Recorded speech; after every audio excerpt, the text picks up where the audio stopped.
we had to deal with the case. It was incredible, absolutely incredible. 5.5 months a dispute raged, and it involved the court service, the court clerks in this particular city. And essentially they pretty much went on strike, and it was all about weekend working. And everything was quite normal and quite orderly, and negotiations and talks were going on, when suddenly, for no apparent reason, the whole thing broke down. Everything went to hell in a handbasket, as they would say in America. And we were brought in to try and find out if this could be resolved. And we started to unravel it. And interestingly, whenever we started to pick it apart, we found that one of the court clerks lived about 35 miles away from the city.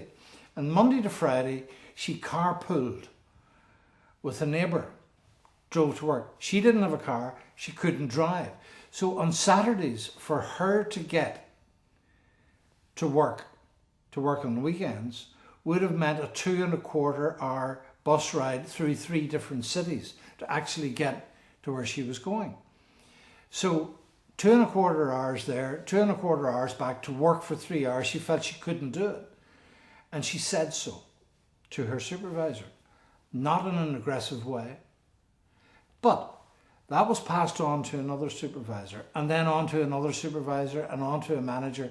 And by the time it got to the boss, the word couldn't had become wouldn't.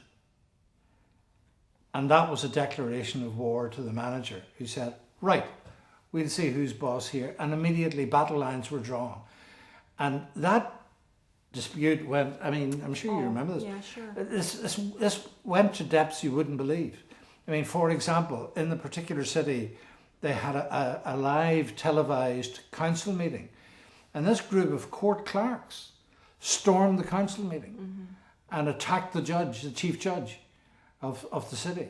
It was amazing. All because of that one simple misperception and the way it was interpreted by the person who was the boss. And again, because people then gain momentum. So by saying wouldn't, by imposing couldn't to wouldn't, then the rest of the people who were perhaps making sacrifice to come in on the weekend thought, hold on, if she won't, I'm not going to either.